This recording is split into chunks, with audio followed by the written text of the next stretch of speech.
Kalau kita lihat dari halaman ini ya, ada berapa skenario? Ada 3 ya, A, B, dan C. Ya. Nah, yang A itu tidak ada fraud, karena memang kita baik ya, moral dan perilaku pemberian dan BPJS juga baik ya. Ini satu kemungkinan ya. Ya. Yang B adalah ada fraud di pelayanan kesehatan, tapi BPJS membiarkan dan tidak ada penegakan hukum. Jadi ini skenario B. Kalau yang C itu ada fraud di pelayanan kesehatan dan BPJS berusaha mencegah dan ada tindakan dari penegak hukum. Nah, ini minimal 3 kemungkinan yang bisa terjadi di masa mendatang nih ya. Nah, yang A ini tidak ada fraud ya. Ini mungkin perlu dilihat juga ya, karena moral dan perilaku kita baik semua ya. Nah, ini mungkin kan atau bagaimana probabilitasnya ya? Ya, lagi di Amerika ada, di banyak negara ada, apakah di Indonesia tidak ada? Nah, ini satu pertanyaan yang mungkin saya belum bisa jawab karena memang belum ada penelitian yang, tapi beberapa penelitian kecil-kecilan itu sudah ada yang ada fraudnya dan ada semacam anekdotnya ya. Yang B, ada fraud di pelayanan kesehatan dan BPJS dan tidak ada penegakan hukumnya. Dan bagaimana kemudiannya ini? Nah, kalau kita lihat mengapa fraudnya nih kemudian terjadi di Indonesia, karena memang tadi balik lagi pada satu pernyataan bahwa kompensasinya inasi biji itu dianggap rendah ya, jadi klaimnya itu rendah. Jadi ini dorongan untuk fraud ya. Brand IT di rumah sakit itu belum siap untuk memulai data fraud ya. Ahli-ahli IT ini saya lihat juga masih jarang yang bisa mengenai bagaimana identifikasi fraud dari konteks IT, karena IT-nya harus canggih juga, harus detail juga ya.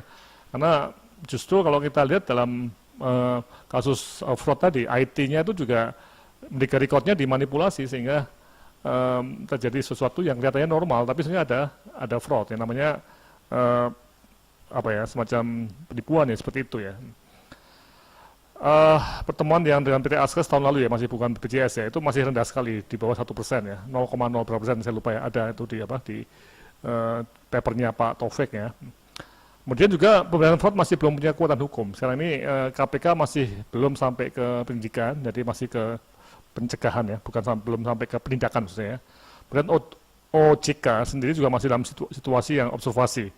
Tadi mengenai Bareskrim yang dikatakan oleh Bu Rima, itu juga saya belum tahu apakah Bareskrim juga sudah punya ahli fraud kesehatan, karena ini kalau kita lihat di luar negeri butuh investigator yang khusus ya, jadi ini bukan investigasi yang biasa nih. Kemudian yang menarik, memotivasi mencari keuntungan ekonomi itu ya ada di mana-mana. Jadi di Amerika dengan IT yang bagus ya, dan juga dana yang cukup tinggi, di AJ yang cukup menarik, toh juga masih ada fraud ya. Jadi ini yang perlu kita cermati. Jadi menurut saya skenario B ini lebih bisa terjadi dibanding A yang tidak ada ya. Cuma tadi, nah apakah penegakan hukum itu nggak ada? Ini yang menarik ya. Jadi OJK dan DJSN tidak ada kegiatan fraud, BPJS tidak melakukan apa-apa, KPK baru bergerak dalam tahap pencegahan, KPK tidak punya tenaga cukup untuk penindakan, karena ini fraud itu tidak hanya di satu rumah sakit, tapi mungkin bisa ratusan rumah sakit yang mengerjakan, ya, tadi seperti penyakit menular ya. Juga KPK mungkin kalau itu di rumah sakit swasta, apakah bisa pasal-pasal korupsi dipakai, ya. Dan polisi ini juga mungkin masih belum memahami apa yang ada di fraud kesehatan tadi, ya. Kekhawatirannya, nah ini yang membuat kami di UGM itu lagi kampanye untuk pencegahan adalah bagaimana supaya jangan sampai negara kita yang dalam tanda kutip itu miskin ya, itu semakin susah memberikan subsidi bagi yang membutuhkan ya. Karena tanpa ada pencegahan fraud tadi dan tidak ada penindakan, itu jangan-jangan jadi budaya kerja ya, dan tadi menularnya tadi, ini yang jadi satu isu yang cukup kunci ya. Dan di C, ini yang menarik ya, tadi ada fraud, BPJS berusaha mencegah, tapi BPJS susah menindak barangkali ya, cuman perdata barangkali tadi ya. BPJS bisa nuntut perdata, tapi kalau menindak itu bukan BPJS, itu pidana adalah penegak hukum ya. Nah, ini bagaimana kemungkinan ini, dan ini mirip di Amerika Serikat tentunya, di mana ada pengawasan eksternal dari penegak hukum, dan itu menyangkut juga masalah investigasi yang cukup menarik ya. Diskusi kami dengan divisi mutu pernah itu ya, ini memang fraud dengan penegakan mutu itu dua hal yang berbeda, tapi berhubungan lah ini. Karena memang untuk penegakan pencegahan anti fraud tadi itu butuh investigasi yang tools untuk mutusan itu nggak cukup menurut kami ya. Jadi ini hal yang perlu kita cermati ya. Nah, siapa yang melakukan penegakan pengawasan tadi? Ini dari internal dan eksternal tadi.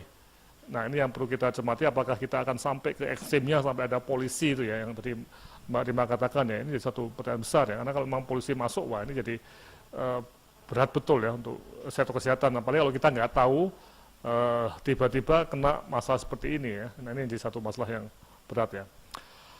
Nah, sekarang ini kalau menurut kami juga ada aspek negatifnya ya, menyakitkan betul kalau nanti ada teman-teman yang masuk penjara atau manajer rumah sakit yang tidak aware mengenai hal ini, ya, atau menganggap ini sepele, tapi betul-betul dikerjakan pendidikan hukumnya. Ya. Aspek positifnya jelas tadi, harapannya mencegah supaya jangan seperti penyakit menular dan jangan sampai kerugian negara itu tambah lama tambah terus meningkat. Nah ini positifnya untuk pendidikan hukum tadi. Ya.